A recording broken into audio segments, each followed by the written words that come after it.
어제나 오늘이나 동일하신 하나님께서는 성경의 시대나 지금의 시대나 여러분 동일하게 기적을 베푸시는 하나님이신 줄로 믿습니다.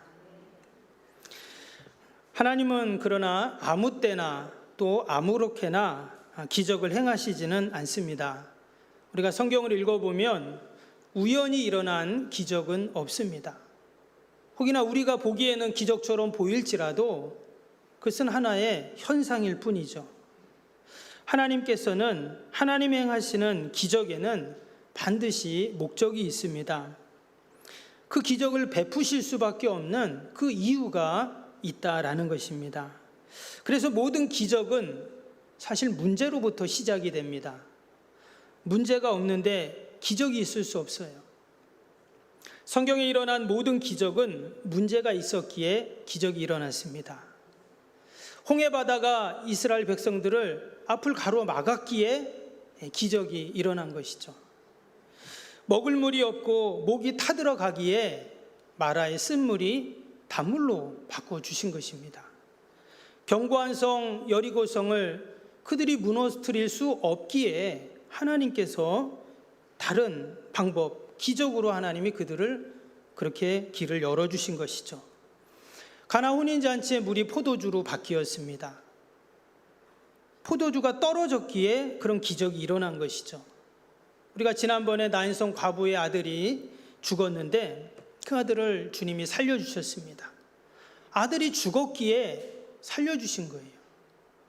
12의 혈루증 걸린 여인, 10여 년 동안 고통 가운데 있던 그 여인, 그런데 돈으로도 자기의 힘으로도 고칠 수 없기에 그렇게 기적을 베풀어 주신 것입니다. 이처럼 하나님이 행하시는 모든 기적은 여러분 문제로부터 시작이 되는 줄로 믿습니다. 그렇다고 우리가 하나님의 기적을 경험하고자 없는 문제도 만들 필요는 없겠죠. 그런데 우리가 살아가면서 여러분 문제 하나 없이 사는 사람은 아무도 없습니다. 우리가 이 자리에 지금 그냥 앉아 있지만 사실 한 가지씩은 다 크고 작은 문제들을 가지고 있습니다. 그것이 아픔이든 고통이든 문제든 우리에겐 다 그러한 삶이 있다라는 것입니다. 때문에 우리는 무엇을 소망합니까? 하나님이 베푸시는 기적을 우리는 소망하게 됩니다. 아멘. 또 우리의 입장에서는 그것이 문제이고 아픔이고 사실 고통이지만 여러분 하나님 입장에서 보면 어떨까요? 기적을 행하시는 하나님 입장에서는 하나님의 놀라운 위대하신 그 뜻과 구원의 계획을 이루어 가시는 과정이죠. 어찌 보면 우리의 문제는 하나님의 기적의 재료가 됩니다. 또 우리의 부족함, 연약함들은 하나님이 행하시는 기적의 도구가 되죠. 여러분 나인성 과부의 그 아들이 죽었는데 그 아들은 당연히 그 어미의 생명과 같은 자였습니다. 만약에 아들이 죽지 않았다면 기적을 행할 이유도 없죠.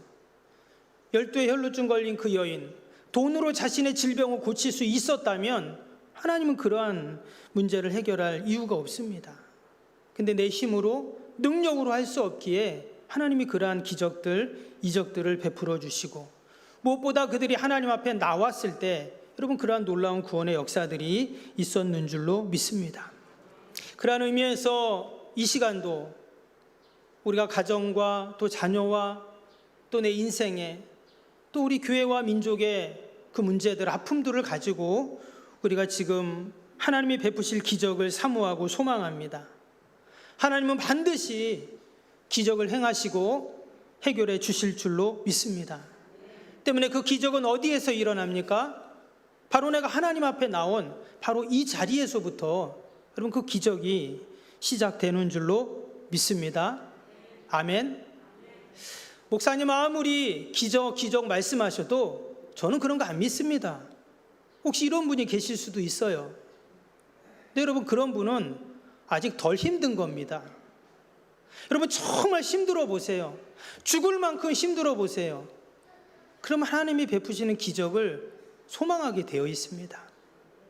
혹이나 나는 괜찮아도 지금 우리의 자녀에게 우리 형제 이웃에게, 여러분 우리 민족 가운데 지금 기적이 필요하잖아요. 사방이 다 막혀 있고 절망적인 상황이 되고 죽을 만큼 힘들면 믿는 사람이건 믿지 않는 사람이건 누구나 기적을 소망하게 되어 있습니다. 제가 지난 몇 주 동안 미신을 이야기한 것이 아닙니다.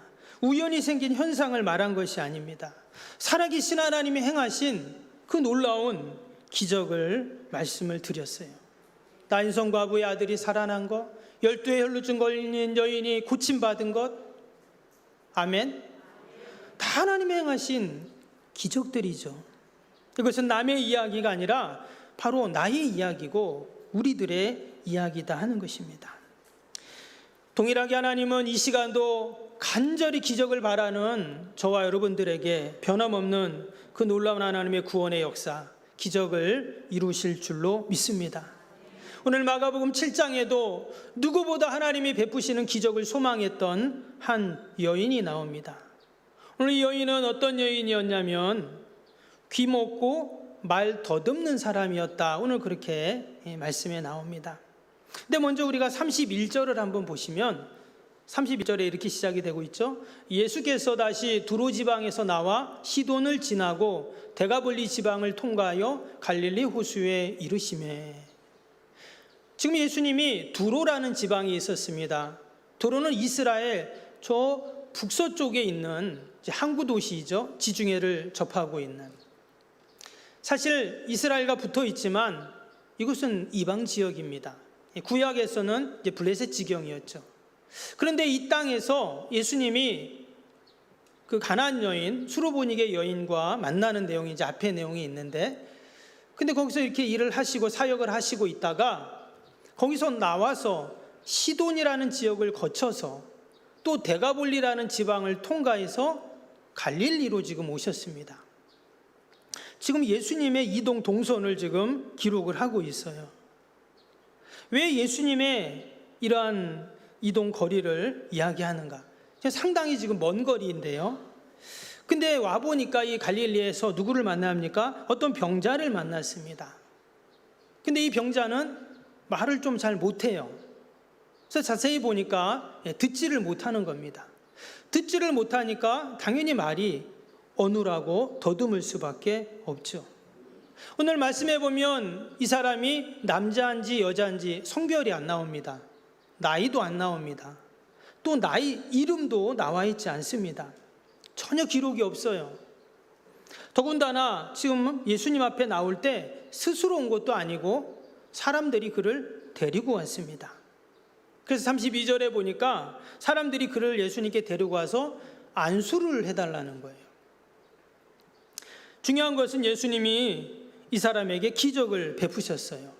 오늘 34절, 35절을 보시면 하늘을 우러러 탄식하시며 그에게 이르시되 에바다 하시니 이는 열리라는 뜻이라.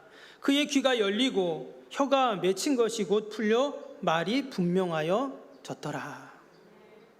아멘. 주님이 기적을 베푸셨습니다. 과연 이 사건을 통해서 우리에게 말씀하시는 것이 뭘까요? 첫 번째로 예수님은 결코 절망을 외면치 않으세요. 우리가 절망하는 것을 외면치 않으십니다. 오늘 이 31절을 다시 한번 보시면 예수님이 지금 두로 지방에서 시돈을 지나서 데가볼리 지방을 통과해서 갈릴리로 오셨습니다. 원래 예수님의 주 활동 무대는 갈릴리였죠. 그래서 예수님이 이제 갈릴리로 오셨나 보다 이렇게 우리가 생각할 수도 있습니다. 그러나 말씀을 본 예수님은 누구를 만나기 위해 왔죠. 더 정확히 말하면 기적을 행하시기 위해서 지금 오신 것입니다. 근데 이 병자는 어떤 병자냐? 절망적인 사람이에요. 첫 번째는 이 여인은 왜 절망적이냐면 오늘 말씀해 보니까 듣지 못한다 그랬어요. 여러분, 듣지 못하는 것이 절망입니다. 왜 그러냐? 우리가 때로는 안 듣고 또 못 듣는 것이 속 편할 때가 있죠. 들어서 마음이 불편할 때도 있습니다. 저도 이렇게 목회를 하다 보면 안 들었으면 더 좋았을 그런 말들이 있어요. 우리가 도리어 안 들리면 조용하고 좋잖아요. 그렇죠? 예. 그런데 여러분, 사실 우리가 들을 수 없다는 것은 비극이죠. 만약에 이 병자가 나이가 20이었다고 하면 지난 20년 동안 못 들은 겁니다. 30이었다면 30년 동안 아무것도 못 들은 거예요. 40이면 40년 동안, 만약에 80이면 80년 동안 아무 소리도 그렇게 있었던 것이죠. 사랑하는 연인이 생겼습니다. 사랑의 고백을 못 들어요. 아이를 낳습니다. 아기의 울음소리를 못 듣습니다. 그 옹알이를 못 들어요. 직장생활, 사회생활하고 싶어도 다른 사람 말을 들을 수가 없으니까 온전한 소통을 할 수 없기에 많은 어려움이 있죠. 아름다운 새소리도 못 들고 싱그러운 바람 소리도 못 듣고. 여러분, 파도 소리는 어떻습니까? 우리는 하도 매일 파도 소리 들으니까 조금 무감각해졌는데, 여러분, 서울에서 오신 분들은요, 이 석병 바다 파도 소리만 들어도 힐링이 된답니다. 아멘. 제가 이 석병 와서 가장 좋았던 것이 뭐냐면 좋은 분들을 만난 거였어요. 우리 원로 목사님, 또 우리 원로 장로님들, 또 우리 장로님들, 권사님들, 집사님들, 우리 귀한 성도님들 만난 게 너무 좋았고, 또 두 번째로 좋았던 건 뭐냐면 바로 이 파도 소리였어요. 제가 목양실에서 가만히 눈 감고 이렇게 있으면 이 파도 소리가 들리는데, 또 그냥 들리는 게 아니라 우리 앞에 여기 소나무 숲이 있잖아요. 소나무 숲을 싹 스쳐가지고 이렇게 들리는 파도 소리가 기가 막힙니다. 한번 들어보세요. 그런데 오늘 본문에 나오는 이 사람은 어떻습니까? 이런 하나님이 만드신 아름다운 소리를 들을 수 없어요. 완전히 지금 차단이 되어 있습니다. 무엇보다 아무리 하나님의 말씀을 듣고 싶어도 들을 수가 없죠. 예수님께서 꿀송이 같은 그 진리, 그 하늘의 복음을 아무리 목이 터져라고 외쳐도 들을 수가 없는 거예요. 때문에 이 사람은 절망적인 사람입니다. 여러분, 우리가 하나님의 말씀을 들을 수 있다는 것이 가장 큰 축복이고 은혜인 줄로 믿습니다.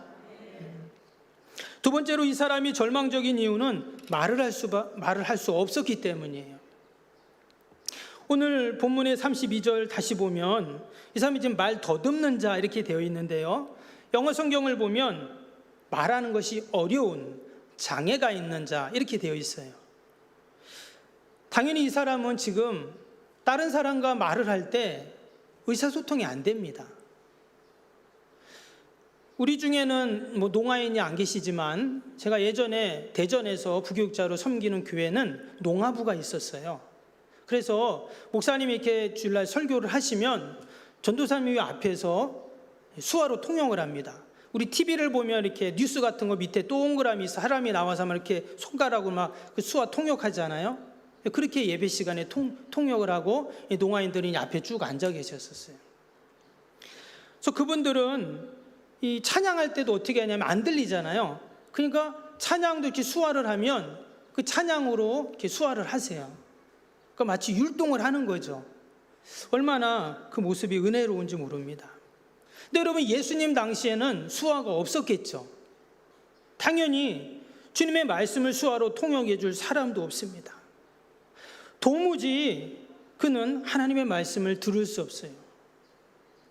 뿐만 아니라 사람들은 뭐라고 생각하냐면 도대체 얼마나 큰 죄를 지었기에 하나님의 말씀을 들을 수도 없고 또 말할 수도 없는 저런 죄, 저런 벌을 받았나 이렇게 정죄를 했어요. 때문에 이 사람은 너무나 절망적인 사람이죠. 아무리 찬양을 하고 싶어도 찬양할 수 없고 아무리 기도하고 싶어도 기도할 수 없는 그러한 처지에 있는 사람이에요. 얼마나 오랫동안 그 절망적인 세월을 보냈는지는 모르겠지만 오늘 예수님께서 이 사람을 보자마자 어떻게 하셨습니까? 탄식하셨다고 오늘 말씀에 기록을 하고 있습니다. 여러분, 우리가 하나님 앞에 마음껏 우리가 찬양할 수 있는 것, 여러분 기도할 수 있는 것, 여러분 이것이 바로 복인 줄로 믿습니다. 그래서 예수님께서는 이 절망적인 사람, 아니 절망이 뭔지도 모르는 이 사람을 만나 주시기 위해 그 두루와 시돈에서 한 걸음에 갈릴리로 달려오신 것입니다. 그리고 그의 막히고 또한 닫힌 그 입과 귀를 열어주시고 풀어주셨는 줄로 믿습니다. 이 시간도 동일하게 하나님께서 우리의 모든 막히고 닫힌 것들을 풀어주실 줄로 믿습니다. 절망할 수밖에 없는 하나님의 택한 백성들의 그 모든 닫힌 문제, 묶인 문제, 하나님은 외면치 않으시고 우리의 인생 가운데 달려오셔서 반드시 열어주시고 풀어주실 줄로 믿습니다. 근데 예수님이 이처럼 우리에게 달려오셔서 이 문제를 해결해 주시고 기적을 베풀어 주시는데 우리에게 요구하시는 게 있습니다. 그것이 바로 믿음이에요. 오늘 33절을 다시 한번 보시면 33절에 예수께서 그 사람을 따로 데리고 우리를 떠나사 손가락을 그의 양귀에 놓고 침을 뱉어 그의 혀에 손을 대시며. 오늘 이 말씀을 보면 예수님의 병자를 고쳐주는 과정인데요, 어떻게 고쳤냐면 희한한 방법으로 고쳤습니다. 지금 말씀 한마디로 천지를 만드신 성자 하나님께서 지금 이상한 방법으로 고치고 계세요.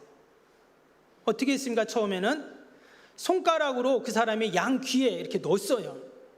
그리고는 땅에다 침을 뱉습니다. 그리고는 그 사람의 혀에 손을 대셨다. 이렇게 지금 33절에 나오고 있어요. 이런 마치 아이들 장난 노는 것 같죠?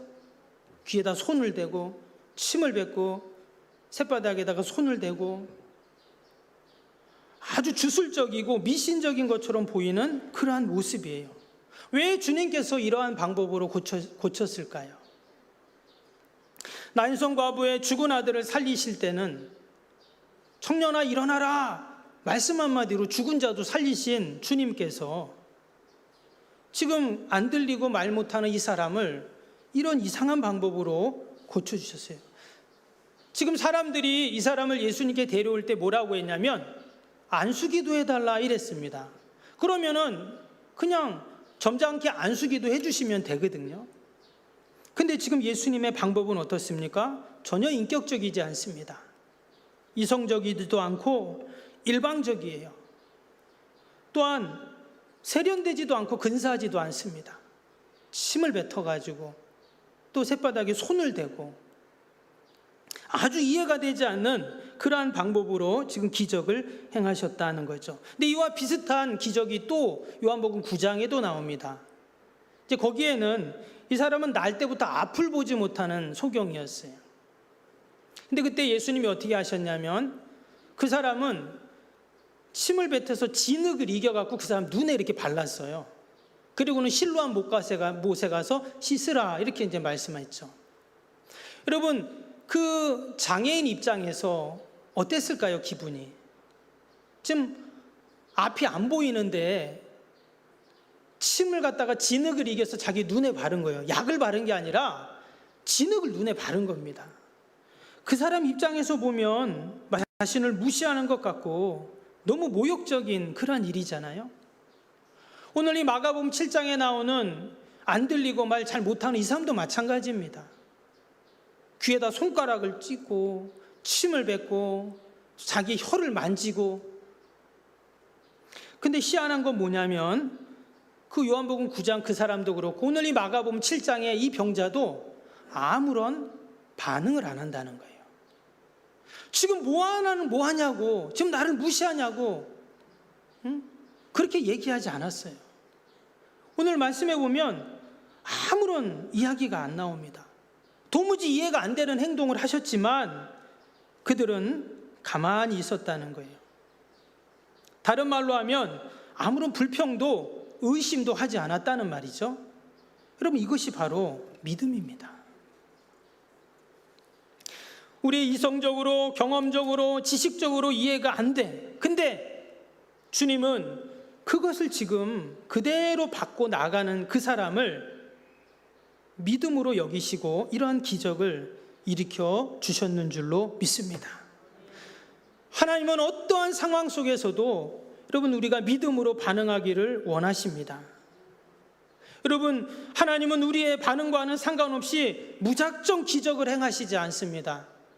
그러면 사람들은 예수님을 어떻게 생각할까요? 밑에 26절에 보시면 이 일을 아무에게도 알리지 말라 이렇게 말씀하셨어요. 그래도 사람들이 막 이 놀라운 기적이 일어났다 떠들고 다녔죠. 근데 왜 예수님이 이 말씀을 하셨는가? 왜 다른 사람들에게 말하지 말라고 했는가? 만약에 예수님이 행하신 기적만 보게 되면 사람들은 그럴 거예요. 아, 예수님은 기적을 행하시는 분이다, 이렇게 여기겠죠. 예수님은 능력을 행하시는 분, 기적만 행하시는 분, 마치 예수님을 슈퍼맨으로, 마법사로 여길 수 있기 때문입니다. 근데 여러분, 기적은요, 과정이죠. 결과가 아닙니다. 이 기적을 통해서 그 이면에 담긴 하나님의 놀라운 계획과 뜻이 중요합니다.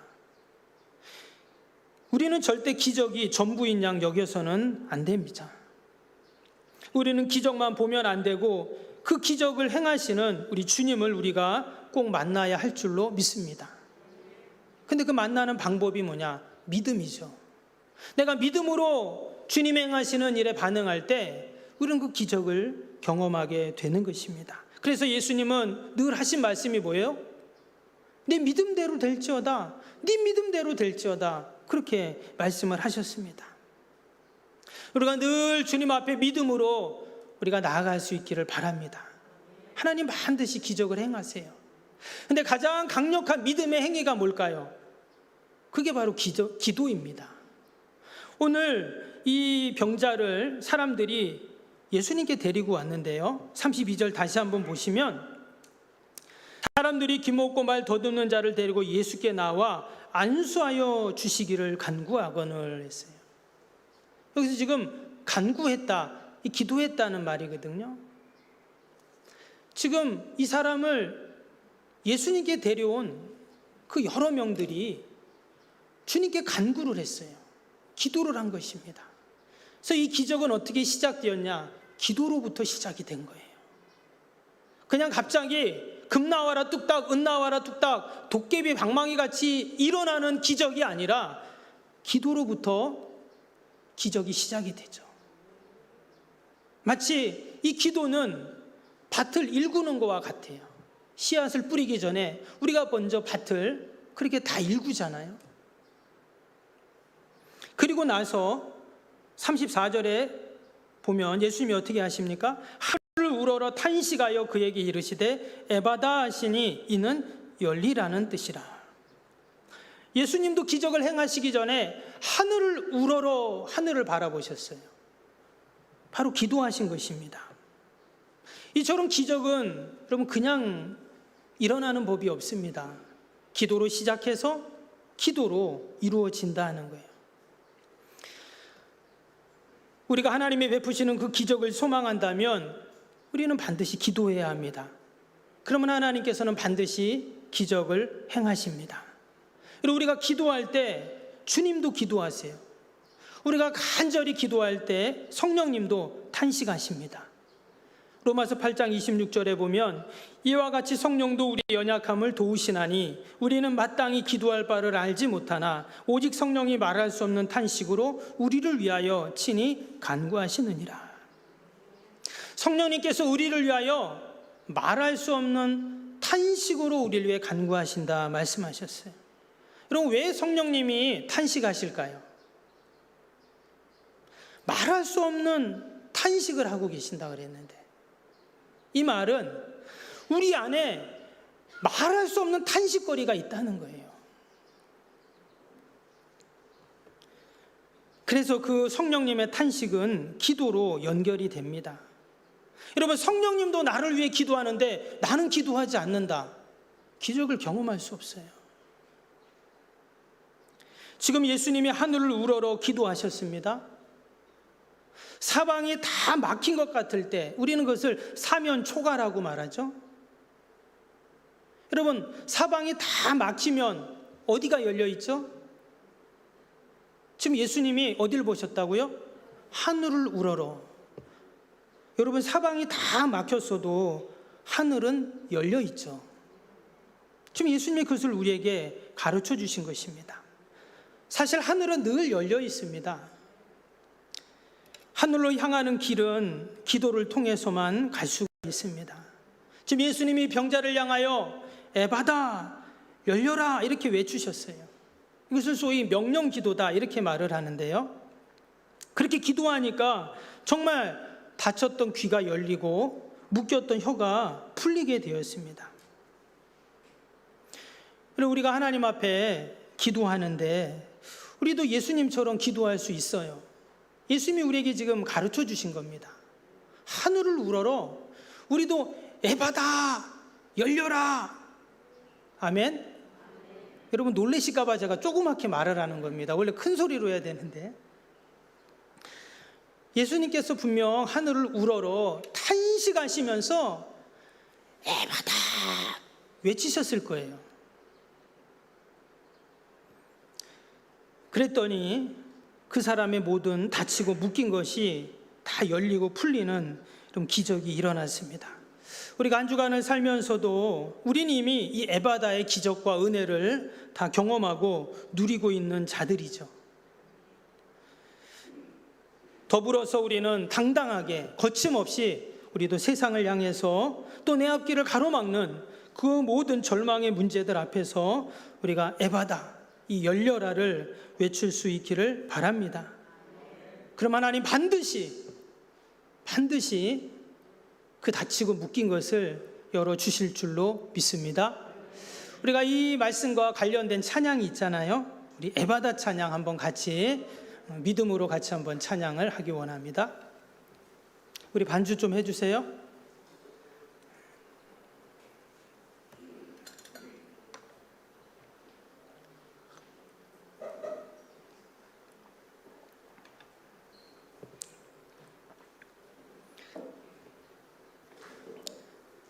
우리 주신 말씀 생각하면서 같이 찬양 같이 하겠습니다. 어두워진 세상길을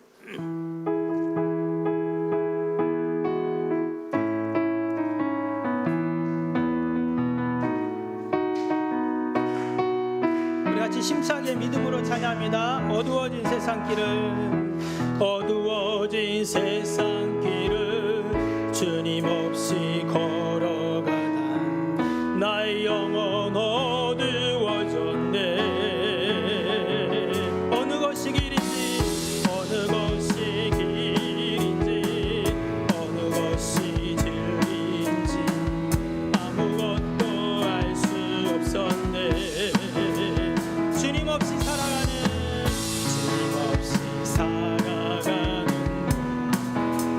실패와 좌절뿐이네.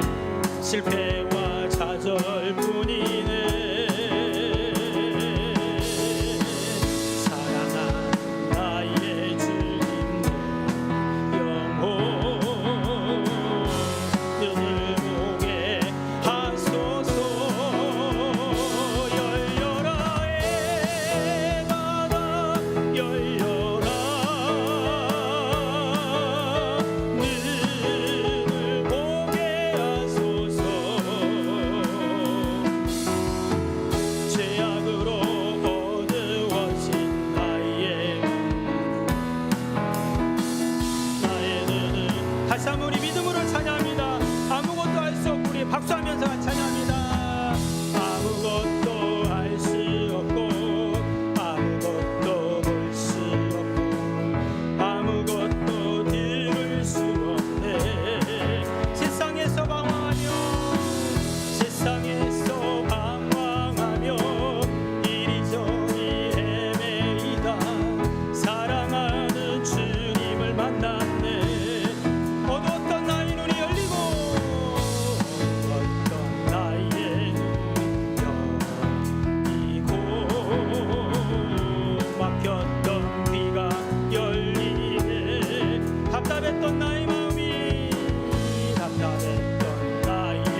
아멘. 우리가 에바다, 우리가 믿음으로 선포할 때 하나님께서 닫히고 묶인 모든 것들을 여시고 풀어주실 줄로 믿습니다. 기도하겠습니다.